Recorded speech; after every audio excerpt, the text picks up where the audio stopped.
of pure substances. This is the what we are going to talk about of pure substances. Pure substance means that it has chemically same structure, identified one same structure everywhere. And for famous two pure substances is that I can give more actually. So one is the example is water, is pure substance, and the air, it is also pure substance, and the refrigerants. These refrigerants are used inside the refrigerator. The famous name is freons. And also the pure substance, we have the oxygen or the nitrogen, etc. There are different pure substances, and we are going to talk about the phase diagrams of these pure substances. And the phase diagram, for one phase diagram, you know the famous one, which is in material science, iron. For iron phase diagram, what you have done is that you are cooling iron, and during that cooling process, you have different identified phases or regions. For example, you call it as cementite or the ferrite, different identified regions in that cooling process. Okay? But in thermodynamics, instead of cooling, here you have the slow cooling. Okay, but in thermodynamics, instead of cooling the material, we are heating it, and during that heating process, here you are heating. During that heating process, you will have different identified states. For example, in ferrite, you have an iron phase diagram. In the thermodynamics states, we have the, for example, saturated liquid or vapor or superheated vapor, different phase diagrams in the thermodynamic states. So for the initial step, what we are doing is that this is the state 1. So at state 1, this is the piston. I should write it one by one. This one is piston. Okay. This one is piston. And inside this system, you have the water at 20 degrees Celsius at 1 atm. Okay. There is water here, water at 1 atm under 20 degrees Celsius. And we are heating it. So you are heating the system here, heat. And during this heating process, the temperature will increase and the volume will change because the volume will expand, but pressure will remain constant. Pressure will not change. The reason is, so for this piston, if I write the free body diagram, if I show the piston here, this is the same piston. If I show the free body diagram, there will be a P environment acting on it, P environment. So similarly here, you have the P environment acting on the pressure environment acting on the piston here. And also this piston has some weight, and opposing these two forces is the pressure inside. Because inside the system you have the pressure, in this case it is 1 atm.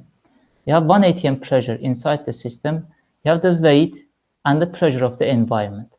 For the equilibrium state, this P inside will be equal to P environment plus the weight. And we know that the P of the environment, it is constant. It is 1 atm at the end, or less than 1 atm, it can be any. And the weight of the piston is the constant because it is m into g. M is constant, g is constant. Therefore, pressure inside the system, this one is constant. So therefore, if you heat the system, the pressure, there is no way that the pressure can change inside the system. It remains at 1 atm. If it is 1 atm, it remains at 1 atm. It remains at 1 atm. You can see the pressure doesn't change. However, the system temperature changes. You can see it. The system temperature changes. It is at different temperature. This one is at 20 degrees Celsius. Then it becomes 100, again 100, 100, and then 300. The temperature changes. Pressure doesn't change, as I showed here from the free body diagram. So this one is the FBD, free body diagram. And this one is constant.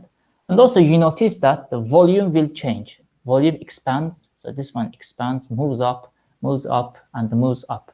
Therefore, if I write the overall result here, the temperature will increase, the pressure constant, and the volume will increase. Okay. Now, what I will do is that I will show all of the process in one chart. That chart is the temperature versus the specific volume. What is specific volume? It is volume by the mass. And since our system is closed system, the mass doesn't change. The third one is that mass is also constant, okay, because it is closed system. Okay, so therefore the volume by mass, the mass is constant. This one will be directly proportional to the volume. If the volume changes, nu change. If the volume changes, and the nu change. Let's start the process and heat it. As I said, it is very similar to iron phase diagram. In iron phase diagram, you cool the process and you get different states. But in thermodynamic property diagrams, we are heating it and we get different states. That is the difference. In one side, you cool. In material science, in thermodynamics, we are heating. So you start at point 1 at 20 degrees Celsius and heat the water inside the system. As you heat, the temperature will increase. You see it is at point 1, and you see it is at point 1. And I'm starting to increase the heat. And as you heat the system, you will increase the temperature. You can see temperature increases and the volume increases. You can see it. You are at a different volume. You are at different temperature. And as you move up and up, you have different volume and different temperature. You can see the volume increases and the temperature increases. Okay. This is the first part. And after some time, you reach 100 degrees Celsius. So you can see 100. At 100 degrees Celsius, at point 2, you can see the point 2 here. At this point, you will have this point, boiling starts. Okay, you will have the boiling starts. At the point 2, it is completely liquid and no vapor. Okay. There is no vapor here. It is completely liquid, but boiling process starts. And we know that at 1 atm, water boils at 100 degrees Celsius. Okay, it is constant. Water boils at 100 degrees Celsius, and this boiling process is phase change process, and the phase change processes happen at constant temperature and pressure. Constant temperature and pressure. Okay, phase change processes happen at constant temperature and pressure. Therefore, when you start the boiling process at point 2, you can see the state 2, and as you move in that direction, the temperature doesn't change. Temperature is constant, temperature is constant, and temperature is constant. Temperature is constant till point 4. But however, the specific volume or the volume increases. You can see volume increases. You have different volume and you have different volume, but the temperature is constant. When you reach at point 4, here, it is completely vapor and there is no liquid. This is famous stuff that we know from daily life. If it is closed, the pan, if the lid is on the pan, and if you heat it, after some time you will have only vapor. This is what we have here. But in intermediate state between 2 and 4, which is state 3, for example, this one, state 3, it is a mixture. There is vapor and the liquid. This part is vapor plus the liquid. Okay. Now, without stopping the process, I don't stop at 4. The 4 is completely vapor, and I'm starting to heat again. And as you start to heat again, what we are doing in that process is that here you heat. Let me use different color here so that you don't have any confusion here. So from 4 to 5, you heat vapor. Okay, you heat vapor only because there is no liquid. But in this, from 4 to 5, the temperature also increases. You have different temperature for the vapor, and also the volume increases. And say the different volume states. So here you have different volume, and here you have also different temperature.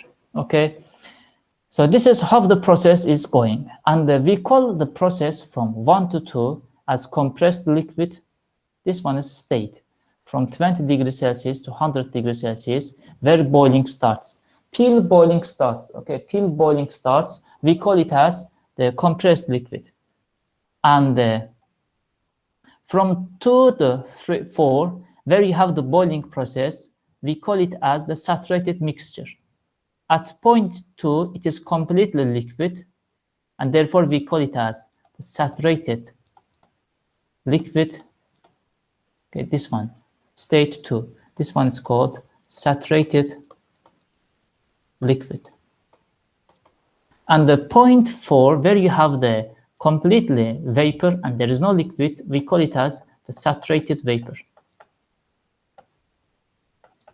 Okay, and in between 2 and the 4, this is the mixture, and we call it as the saturated mixture. These are just names. From 4 to 5, where we are heating vapor only, and it is called superheated vapor. And this one is called the superheated. This one is called superheated vapor. If you have questions for this phase diagram, you can ask, or I am moving on the. You can write your questions as a comment. I will see it. Okay, so if there is any question, I'm moving on the next part. So for 1 atm, the water boils at 100 degrees Celsius. Okay, for 1 atm, you can see that 1 atm water boils at 100 degrees Celsius. But if I have different pressures, for example, when it is 0.26 pascals, kilopascals, this one is kilopascal, the water boils at negative 10 degrees Celsius. When it is 1.23 kilopascals, for example, the water boils at the 10 degrees Celsius.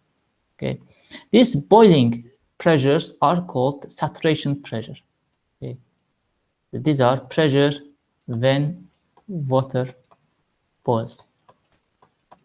Instead of water, I can write this one as the fluid. Any fluid.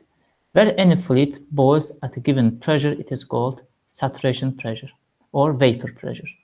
And the temperature, on the same hand, it is called the saturation temperature. This is called saturation temperature. You can see that it depends on the pressure. At 1 atm, you have 100 degrees Celsius for boiling, but at 12 kilopascals, you have 50 degrees Celsius. At 7 kilopascals, you have 40 degrees Celsius. If you plot the chart of it, you will have the pressure on one side, you will have the saturation. You see the saturation, it means it is boiling. Similarly, here you see the saturation, it means it is boiling. At 50 degrees Celsius, for example, you have this amount of pressure. At 100 degrees Celsius, this is 1 atm, etc. This is the boiling curve for the water. This one is for water. So as you increase the temperature, the pressure, you have the different boiling pressures. So the reason is that, for example, think this one as the water. Here you have the water, and the environment is at 1 atm. Environment is, let's say, 1 atm. Okay.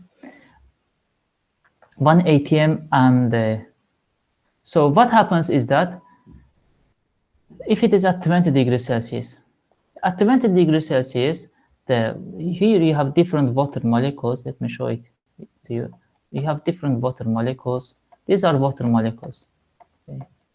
At 20 degrees Celsius, these water molecules do not have enough energy to leave the system. Okay, so at 20 degrees Celsius,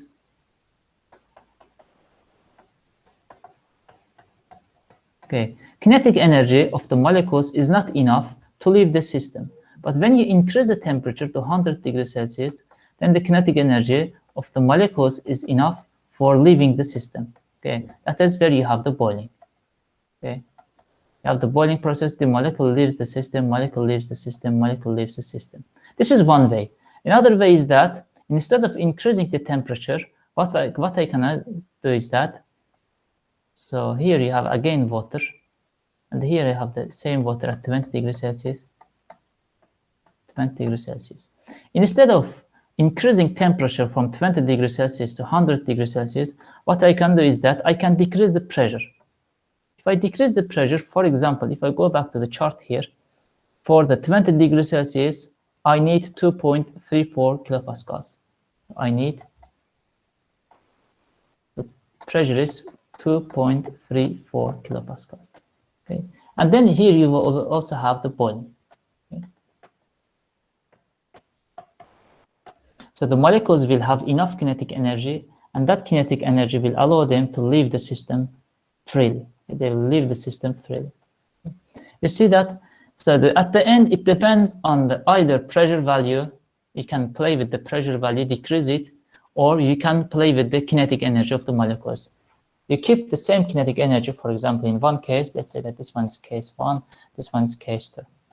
You can have boiling in any case. In the first case, you are increasing the energy of the molecules, but in the second case, you don't play with the energy of the molecules, but you play with the environmental pressure. You decrease it, and then you will have the boiling process.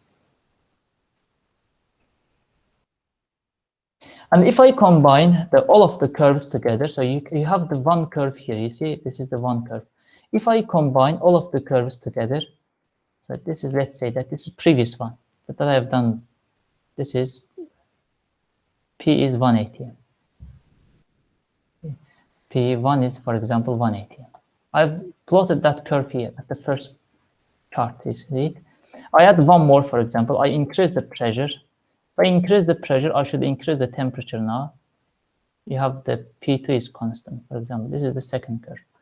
P2 is constant, it is greater than P1. Let's say that it is 280. Okay. Or you can decrease the pressure, you will have this kind of curve.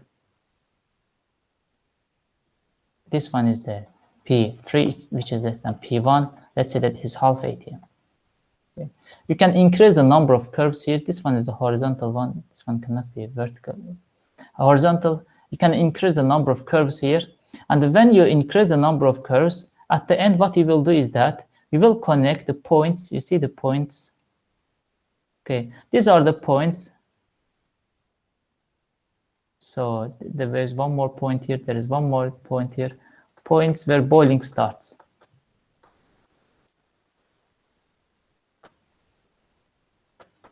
Similarly here, there are boiling here, curve points. Okay, these are the points. Here, these are the points where boiling ends. Okay, I'm connecting all of the boiling curves, boiling points with a curve here, and similarly here. So this line, it is called the saturated liquid line. This line here, it is called the saturated vapor line. And if you increase the pressure, you will have the curve again. So if I increase the pressure, you will reach somewhere here. And then you will reach somewhere here. And at some point, you will reach a point which is called the critical point.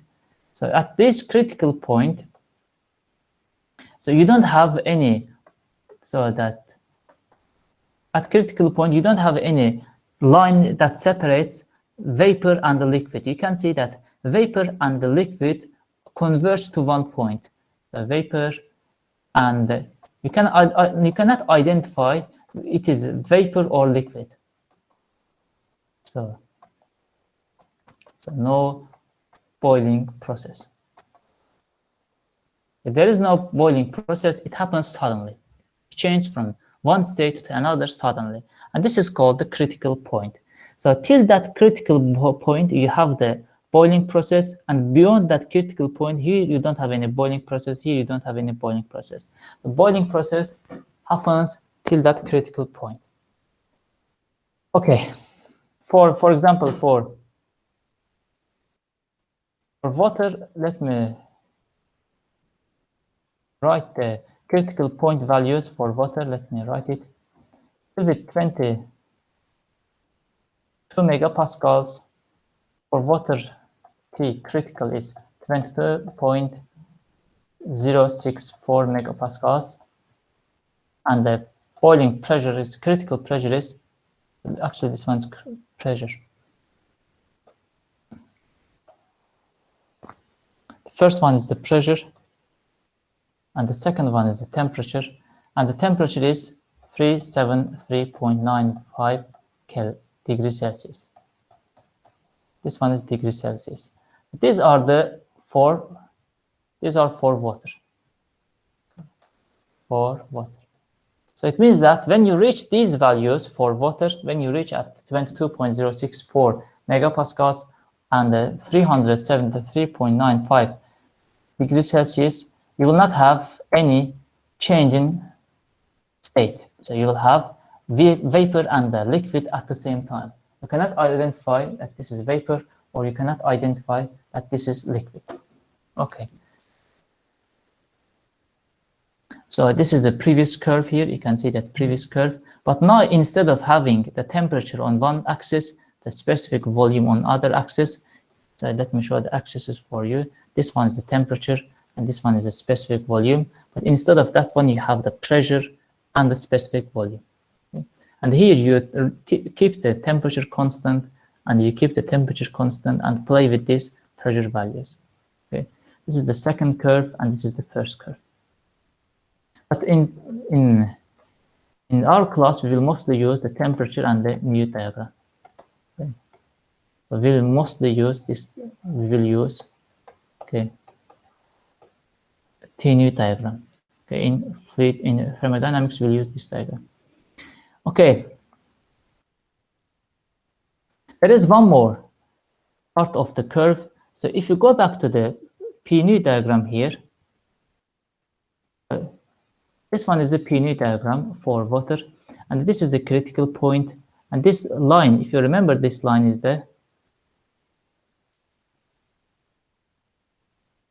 line separates the liquid and the vapor line. This is more general PT. This one is PT diagram. So this one is Pneu diagram. This one is Pneu diagram, and this one is the PT diagram of water. So you have different diagrams, Pneu diagram, Pneu diagram, and the PT diagram here. On one side, you have the pressure. On the other side, you have the temperature. And this line here, you can see the line. This line separates the vapor and the liquid. On one side of the line, you have the vapor alone. On the other side, you have the liquid alone. And for example, when you look at the point here, so for example, 1 atm, it is the best to look at the 1 atm, the conditions that we live. For 1 atm, if I'm trying to find the boiling temperature of the water, that's all. That will be, if you look at the boiling curve of the water, you will have the temperature value here. This is in Kelvin, you should keep in mind. At 1 atm, water boils at this temperature. Okay. For example, at another pressure value, you can find the boiling temperature of the water. And here you have the triple point. Triple point, there is only one point, you can look for it.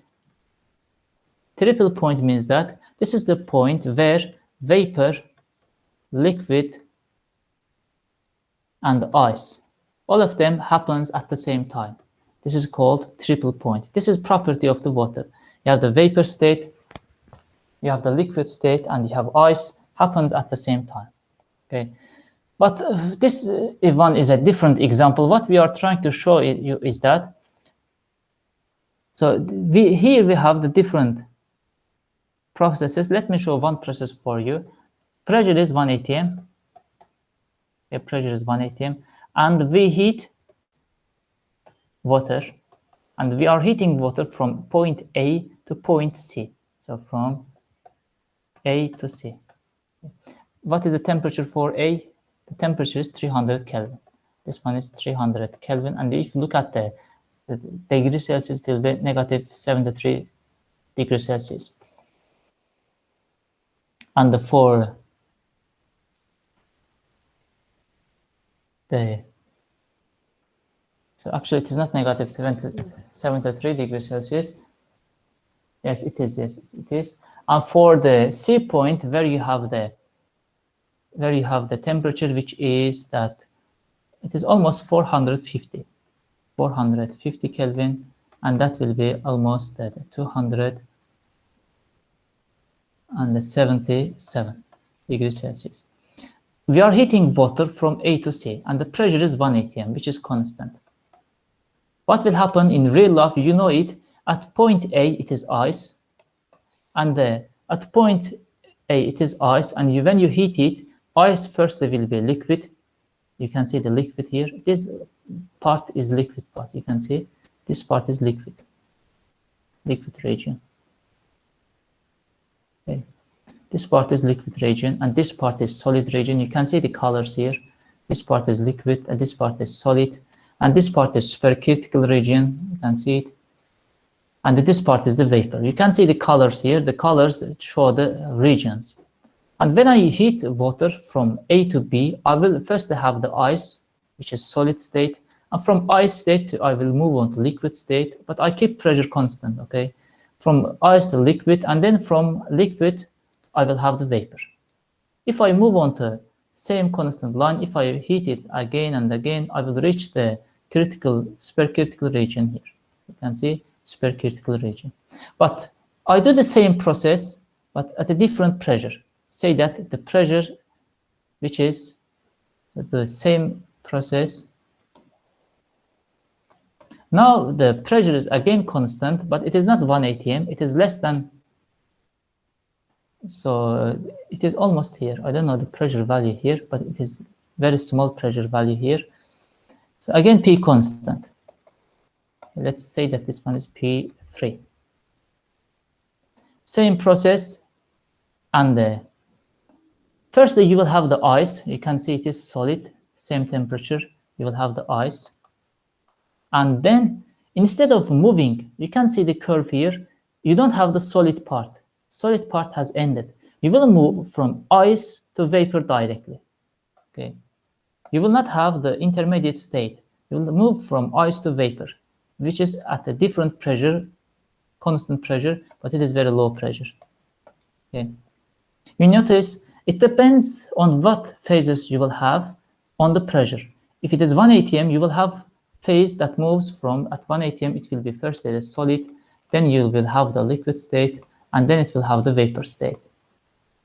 But at a different pressure, it can happen that you are just moving from solid to vapor. Okay, that is the importance of the pressure, and as well as these diagrams. We have the PT diagram, we have the Pneu, and we have the Pneu. As I said, in thermodynamics, we'll mostly use this Pneu diagram, which is this diagram. Okay, now comes that in thermodynamics, we have the property tables, and we are using the property tables to find the properties of the fluid. Let me now go back to this slide here.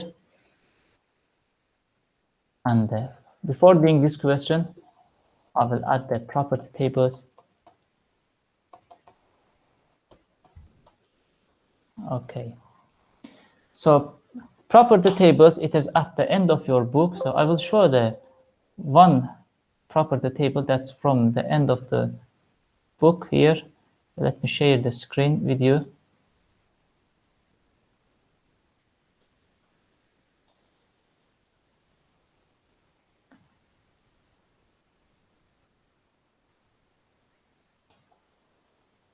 So now you can see my screen, which shows the appendix. This is at the end of your book. Okay, this is the end of your book. And in this part, you have the different tables. So for example, table A1, it shows the molar mass, gas constant, and the critical point properties of the pure substances. And the table A2, it shows ideal gas, specific heats of various common gases. We'll talk about each of them separately, but here what we are interested in that, we will have the table A4, which is saturated water temperature table, table A5, saturated water pressure table, and the table A6, superheated water table, and the compressed liquid table. So we have the 4 tables. One is the saturated water table, and the other one is the saturated water pressure table. Let me share all screen with you that.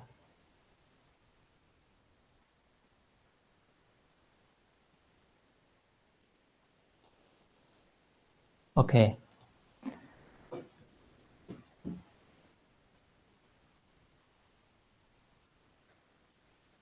These are the tables that we are going to use in thermodynamics. Now, first, I will go back to the table that I have here. So that let me write the numbers of the tables that you can be able to use. First, the table A4. This is table A4. This is our first important table. And then you will have the table A5. And then you will have the table A6. And then you will have the table A7. Now I'm going to those tables and to see what's going on that table. First, the table A4. I've said there are different tables. You can look for yourself if you are interested, but most of the time we'll use each of the table. Table A4. This one is saturated water temperature table. Okay, so what it shows? Firstly, it shows on one side, it shows the temperature. I will talk about the common one, which is 100 degrees Celsius. You can see the 100 degrees Celsius here. At 100 degrees Celsius, it shows the pressure is 101.4 kilopascals. What it means that, let me write the values here. First one is the T saturation or the boiling temperature. So at 100 degrees Celsius, how much pressure do I need for boiling? That is written in the second line, which is 101.42 kilopascal. Okay. This one is boiling pressure. This one is that boiling temperature. The next one is the nu F. You can see the F here. So then you have the nu G. Let me write that one to here. Nu F and the nu G. I will say what are they. Nu F is shown as 0.001. It is 0.001. It is 0.043. And the unit is meter cubes per kilogram. Sorry, meter cubes per kilogram. So this one is also meter cubes per kilogram. And the second nu G is 1.6720. What it shows, let's go back to the present slide here. So this is our curve, if you remember this curve. And on this curve, we had the first, let me go back to the previous one. So on this curve, we have the point 2, where it was saturated liquid, and the point 4, where it was saturated vapor. It was at point 2 only liquid. At point 4, it was only vapor. There is no liquid and there is no vapor. So we show the point 2. You can see the point 2 is here. All of the points are on the left-hand side. All of these points are shown with the subscript F. F, and all of these points are shown with the subscript G. Okay. What it means is that it means that nu F, for example, nu F means when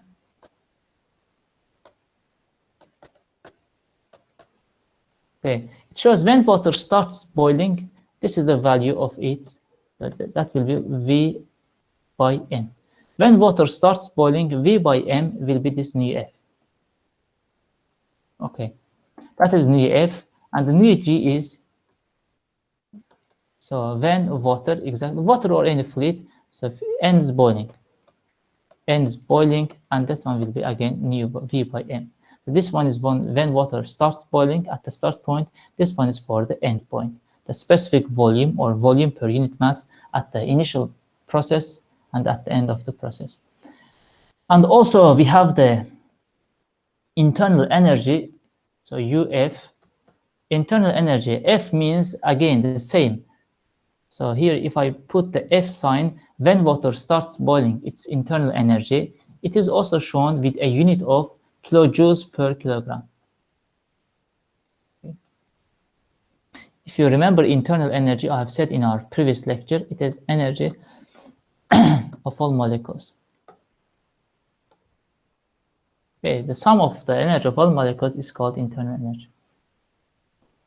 Okay, so UF internal energy for 100 degrees Celsius at the beginning of the process is, you can see 419.06, and the UG is there. I will not write the UFG, this one I will write it later. It is again has a unit of kilojoules per kilogram, and the UG is, so UG value is 2506.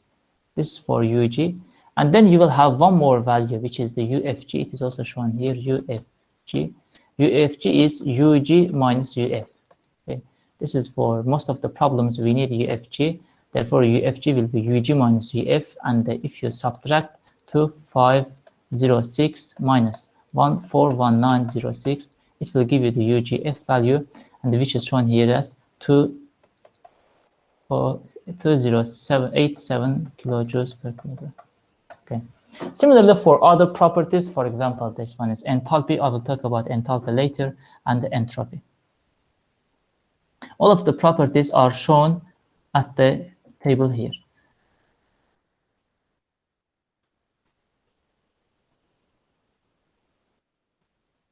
So with this one, I stop the presentation. If you have questions, you can ask.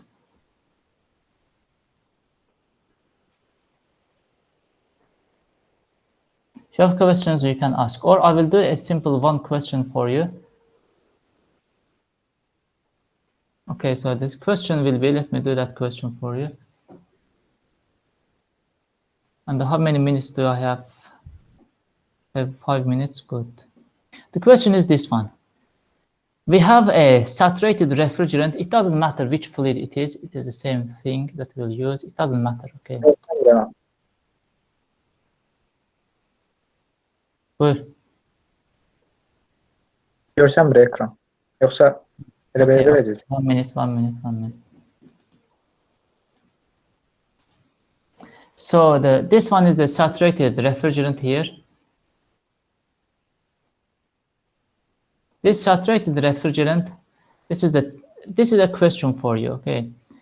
One line of the property of this refrigerant is shown. So as I said, it doesn't matter what fluid is that. This one, it can be any fluid, okay? Any fluid. It can be water or it can be air. Let's say that this one is, for example, water. At the end, the numbers are important. It shows that the temperature is at 10 degrees Celsius. At 10 degrees Celsius, the refrigerant here boils at 414.89 kilopascals, or at this pressure, this one boils at 10 degrees Celsius. And then saturated liquid, nu F is this one. Saturated vapor, nu G is this one. And the saturated liquid internal energy is this one. Saturated vapor internal energy is this one. And I've said this one is difference, UG minus UF. And the enthalpy, we have left that one. And now the question says that find phase and the region according to the given values. So that there are given values, for example, 5, 15, 10, and negative 40, 18, and 58. We should find which state are it. So it means that is it compressed? It means that is it saturated or superheated? We should do that. Firstly, I will draw the diagram here, so one more time, which is on one side, you have the temperature. On the next axis, we have the nu, which is the volume divided by the mass. And here you have this shape here. And on this shape, you have different pressure diagrams. You have pressure diagrams, different ones. Okay, so this one is P2 is constant, this one is P1 is constant 1, constant 2. In this question, it says that the temperature is 100 degrees Celsius, 10 degrees Celsius actually, and the pressure is 414.89 kilopascals. That's the pressure value. Okay, nu F is given, and nu G is given, and the temperature for boiling, this temperature, okay, this temperature that we are interested in, is the boiling temperature, and this one is 10 degrees Celsius. Okay. If I draw it in a piston cylinder device, it says that in this piston cylinder device, if it is 10 degrees Celsius and 414.89 kilopascals here, then it boils. Okay. So the first one, it says that the pressure is the same. If I decrease temperature to 5 degrees Celsius, go back to here. So pressure is the same. And if I do the same process, but now I have 5 degrees Celsius and the temperature pressure is the same, 414.89 kilopascals. What will be its region? So is it compressed, is it saturated, or it is superheated? So firstly, you can find the answer from the chart here. Look at the chart. If I am at the same pressure line, you can see the pressure line doesn't change. But if I decrease the temperature, you can see I decrease the temperature, but the pressure is constant. You can see pressure is constant, but I have decreased the temperature. Therefore, I will fall in the region here. So remember the region on the left-hand side, it is called the compressed region. And here it is called saturated. And here it is called superheated. Okay. If I decrease the temperature, I will fall in the compressed region. Therefore, this one with 5 degrees Celsius is for the compressed. Or by logic, you can say that by logic, if at this pressure I have 10 degrees Celsius of molecules and they are able to leave the surface of this fluid here. They are able to leave the surface here. They have enough kinetic energy, okay? But if I decrease the temperature, they will not have enough kinetic energy and the molecules will stay inside this system here, okay? They will not have enough kinetic energy. If they don't have enough kinetic energy, it means that this boiling process cannot happen. Then I will be in that region, which is called the compressed region, which has lower energy. Okay, so with this one, I'll stop here. I have finished today's lecture, and I will continue for the next lecture from where we have left. But if you have questions, you can ask. Otherwise, I will take the attendance and the finish.